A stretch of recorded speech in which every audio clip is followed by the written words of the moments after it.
हमने अपने last video में डेंटल क्लीनिंग और डेंटल मेंटेनेंस की टिप्स को डिस्कस किया था।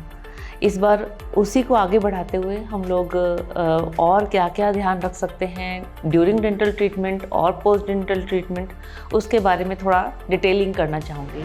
हमने लास्ट वीडियो में हमारे इंटरडेंटल ब्रशेस के बारे में बताया था और डेंटल फ्लॉस के बारे में बताया था।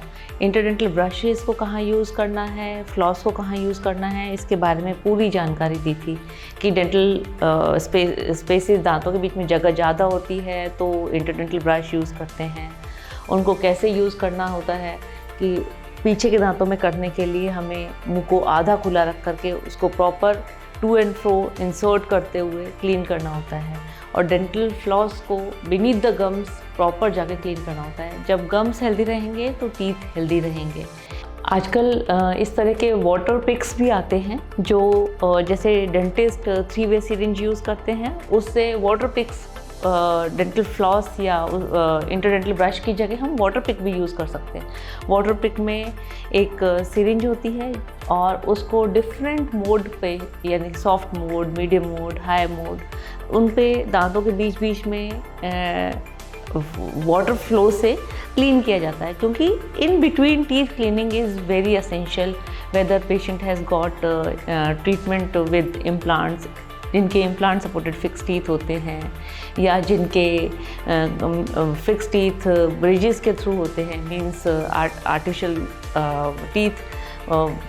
टीथ जिनको उनके नेचुरल टीथ के ऊपर बनाया जाता है, उस तरह के टीथ होते हैं, तो उनको हम वाटर पिक से क्लीन करते हैं। मार्केट में कई तरह के वाटर फ्लॉस अवेलेबल होते हैं, कुछ बड़े साइज़ के होते हैं, कुछ हैंडी होते हैं, तो whatsoever patient is comfortable with they can use water floss. उसके साथ डिफरेंट टिप्स भी होती हैं अकॉर्डिंग टू पेशेंट्स नीड। ये सब चीज़ें उनके मैन्युफैक्चर उसमें लिखी होती हैं कि किस तरह के वाटर फ्लॉस में क्या पर्पज़ है, तो ये सारा डिटेलिंग उसमें होता है। तो we can use water floss as well in spite of interdental brush, but interdental cleaning बहुत ज़रूरी होती है। जैसे डिफरेंट ब्रशेज़ होते हैं, वैसे स्पेशल ट्रीटमेंट्स के साथ स्पेशल ब्रशेज़ भी इंडिकेटेड होते हैं। ऑर्थोडोंटिक ब्रश होते हैं जिसमें रूटीन ब्रशेज़ में ये चारों ब्रिसल्स, चारों रोज़ इक्वल होती हैं, बट इसके अंदर ये दो जो बिटवीन टीथ होते हैं ये छोटे होते हैं, क्योंकि ये प्रॉपर ब्रेसिस पे अडेप्ट हो जाते हैं। इसलिए ये ब्रशेज़ ऑर्थोडोंटिक ट्रीटमेंट जिनके ब्रेसेस लगे हुए होते हैं उनके लिए बहुत अच्छे रहते हैं और उनको यूज़ करना चाहिए, क्योंकि by the end of the treatment if they will not care उनके बाकी दांत कैविटी होने की वजह से ख़राब हो जाते हैं। तो ये cleaning, maintenance, during cleaning, during treatment cleaning, ये सब चीज़ें पेशेंट को समझनी चाहिए फॉर गेटिंग गुड रिजल्ट्स और having no problem later on और ड्यूरिंग द ट्रीटमेंट।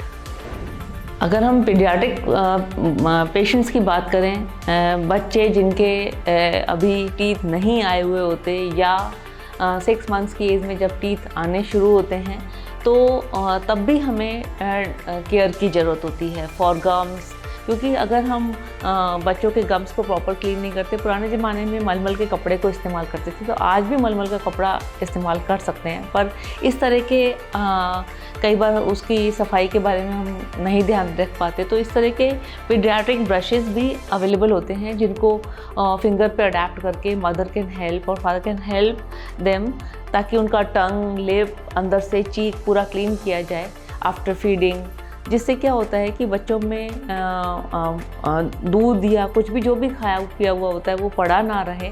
उससे बच्चों में ओरल थ्रश, कैंडिडियासिस, इस तरह की बीमारियां बन जाती हैं, जिससे बच्चों को प्रॉब्लम होने लगती है फर्दर फीडिंग में, उनका हेल्थ अफेक्ट करता है। इसलिए कोई भी एज ऐसा नहीं है जिसमें हमें केयर की ज़रूरत नहीं है। ये सब चीज़ें बहुत ज़रूरी होती हैं। एडोलेसेंट बच्चों को देखा जाए, मीन्स करीब जिनके सब बच्चों के दांत आ चुके होते हैं, तो उस केस में भी कई बार बहुत दिक्कत होती है कि बच्चे कहना नहीं मानते, ब्रश नहीं करते। तो इस तरह के जो ब्रशेज़ आते हैं उस पे just paste apply, paediatric paste apply करके बच्चों को उन पे च्यू करने में मज़ा आता है। तो वो च्यूइंग भी हो जाती है साइमल्टेनियसली, गम्स में जो माइल्ड सी इचिंग हो रही होती है वाइल इरप्शन ऑफ टीथ, तो उसमें बच्चों को कंफर्टेबल भी लगता है और इस तरह के ब्रशेज़ से बच्चे इंजॉय भी करते हैं because they are somewhat different brush. मतलब पेरेंट्स को कंपेल नहीं करना पड़ता बच्चों को कि ब्रश करो। If they will enjoy the things they will do it. So I think हर एज के लिए मैंने बताया, during the treatment, post treatment, paediatric, orthodontic cases, implant cases, सभी केसेस के लिए it's mandatory to maintain hygiene to get proper results and to achieve good results and good hygienicity and no problems furthermore. अगर इस session में आप लोगों को कुछ कन्फ्यूज़न हो या और कोई जानकारी चाहिए तो कमेंट सेक्शन में अपने सवाल मुझे लिख के भेजिए, जिससे मैं उसके लिए जो भी जवाब होंगे जल्दी से जल्दी देने की कोशिश करूँगी।